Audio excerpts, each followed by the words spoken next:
Hai, hal tabu nih. Papua adalah daerah pulau yang terletak di timur Indonesia. Pulaunya terbagi atas dua negara, yaitu Papua Indonesia dan negara Papua Nugini. Pada video kali ini, hal tabu nih membahasnya secara umum untuk Papua, dan bukan saja tentang hal tabu atau aturan dan larangan yang ada, tapi juga tentang adat dan budayanya yang unik.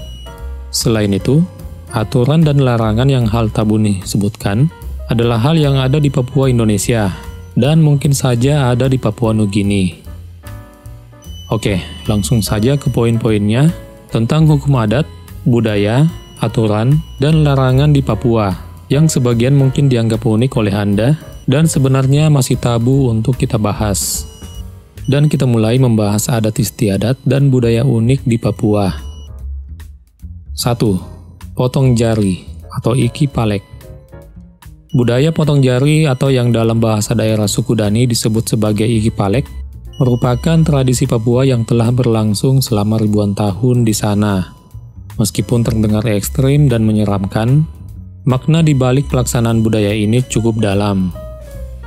Budaya potong jari dilakukan untuk menunjukkan kesetiaan dan rasa kehilangan yang mendalam terhadap anggota keluarga yang baru meninggal dunia. Bagi masyarakat suku Dani, kesedihan karena kematian anggota keluarga tidak cukup hanya untuk diungkapkan dengan menangis saja.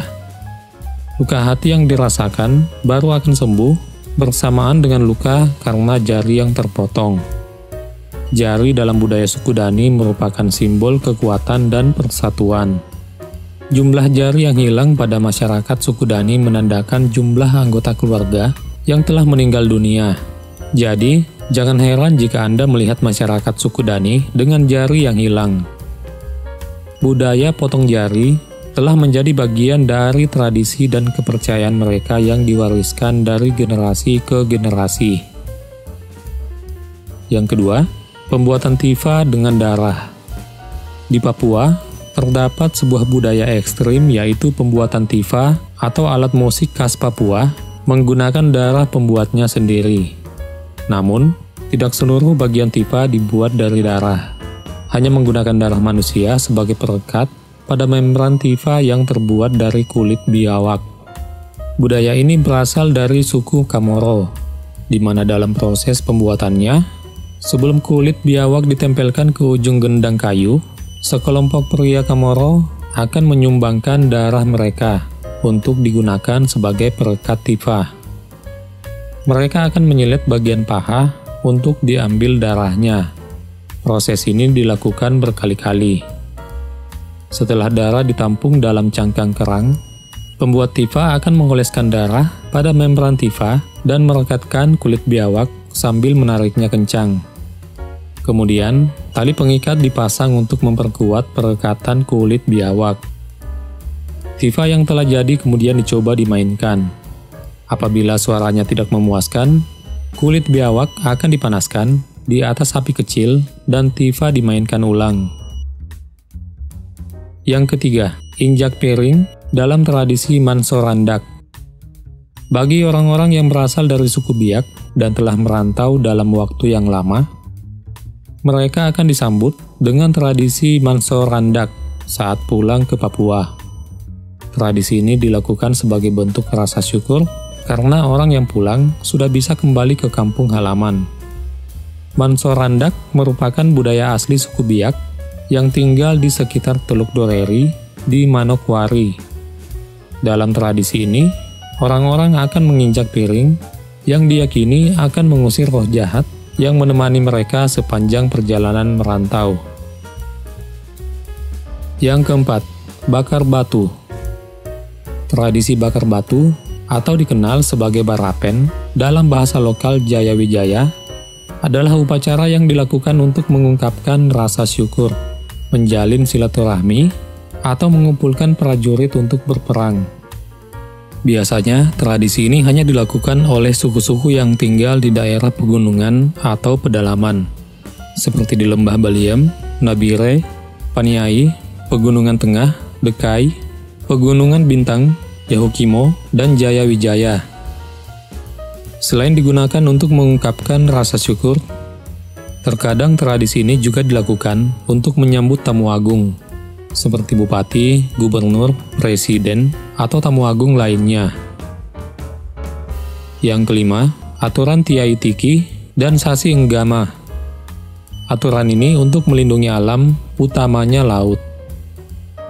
Masyarakat adat suku Tepra, Teluk Tanah Merah, Depapre, Papua, memiliki tradisi yang disebut Tiai Tiki, yang merupakan pengetahuan tidak tertulis untuk mengatur, mengelola, memanfaatkan, dan melestarikan laut dan pesisir. Sama halnya dengan adat Sasi Enggama dari suku di Kaimana, Papua. Aturan ini harus diikuti oleh semua orang dan tidak boleh dilanggar. Ketua adat melakukan ritual sebelum turun ke laut dan memberitahukan aturan yang harus diikuti, termasuk jangka waktu tertentu ketika masyarakat diperbolehkan mencari ikan dengan alat sederhana seperti pancing dan kalawai, namun dilarang menggunakan bom atau racun. Periode larangan juga diberlakukan untuk memberi kesempatan kepada ikan untuk berkembang biak. Aturan ini dijalankan 2 kali dalam setahun dan melanggarnya akan berakibat pada sanksi sosial, seperti disisihkan oleh adat dan dilarang pergi melaut sampai hukuman dicabut oleh kepala suku. Untuk mengawasi aturan ini, ada kesepakatan dari kepala suku dan masyarakat setempat dalam pembentukan polisi penjaga laut. Jika semua masyarakat pesisir pantai di Indonesia menerapkan tradisi seperti ini, maka lingkungan laut akan terjaga. Oleh karena itu, mari kita jaga dan lestarikan tradisi ini untuk melindungi alam kita. Alam menjaga kita, kita harus menjaga alam. Oke, selanjutnya kita membahas tentang larangan yang sebenarnya tabu untuk kita bahas. 1. Larangan menyepelekan penyakit malaria di Papua. Malaria adalah penyakit yang disebabkan oleh parasit Plasmodium. Penyakit yang ditularkan melalui gigitan nyamuk Anopheles betina yang terinfeksi parasit Plasmodium. Gigitan nyamuk itu membuat parasit masuk dan mengendap di organ hati serta menginfeksi sel darah merah. Mengunjungi Papua memang memiliki risiko terkena malaria yang cukup tinggi. Hal ini dikarenakan malaria merupakan penyakit endemik yang sangat ditakuti baik oleh penduduk asli Papua maupun pendatang dari luar Papua. Malaria sangat berbahaya karena dapat menyebabkan kematian. Gejala awal penyakit ini adalah demam pada pagi hingga siang hari, kemudian diikuti dengan menggigil pada sore hingga malam hari. Selain itu, penderita juga dapat mengalami sakit kepala dan mual yang sangat parah. Jika Anda mengalami gejala-gejala tersebut setelah berkunjung ke Papua, sebaiknya segera pergi ke dokter untuk mendapatkan penanganan yang tepat agar penyakit tidak semakin parah. Tetap waspada dan lindungi diri Anda dari gigitan nyamuk yang menjadi penyebab utama penyebaran penyakit malaria. Yang kedua, jangan kaget harga di Papua mahal dibanding daerah lain, utamanya di wilayah barat dan tengah Indonesia. Walaupun pemerintah Indonesia sudah cukup gencar untuk meratakan semua harga kebutuhan, utamanya kebutuhan pokok masyarakat di Papua, seperti melakukan pemekaran daerah menjadi beberapa provinsi dan meratakan harga BBM se-Indonesia, tapi tidak bisa dipungkiri bahwa belum cukup merata harga-harga di Papua. Bisa dibilang masih terbilang mahal dibanding daerah lainnya, utamanya yang ada di barat dan tengah Indonesia. Patut dimaklumi, sebagian besar kebutuhan hidup masih harus diimpor dari Pulau Jawa atau kota besar lainnya. Barang-barang harus diterbangkan menggunakan pesawat terbang karena belum adanya jalur darat yang memadai untuk ke seluruh pelosok Papua. Tentu saja hal ini membuat biaya pengiriman menjadi sangat mahal dan mempengaruhi nilai jual akhir barang tersebut. Oleh karena itu, banyak perusahaan memberikan tunjangan uang kemahalan pada pekerjanya yang berada di Papua untuk mengimbangi mahalnya biaya hidup di Papua. Tapi dalam hal ini, semoga saja pemerintah bisa memberikan solusi terbaik untuk kedepannya. Jadi, ya sudahlah ya, jangan sampai kita nyinyirin pemerintah melulu. Mengurus negara Indonesia tidak segampang omongan orang yang menyinyir. Dan sudahlah, Hal Tabu nih bukan channel politik. Yang ketiga, jangan rasis.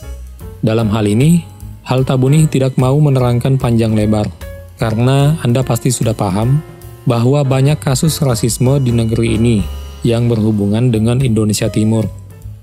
Saran kami, janganlah rasis, karena belum tentu Anda yang suka rasis lebih mulia di hadapan Tuhan. Sebenarnya ada beberapa hal tabu tentang adat, budaya, aturan, dan larangan lainnya yang belum Hal Tabu nih bahas. Bagi Anda yang tahu, silahkan tulis di kolom komentar. Dan tentunya, santunlah dalam berkomentar. Terima kasih telah menonton dan kita ketemu di Hal Tabu nih lainnya.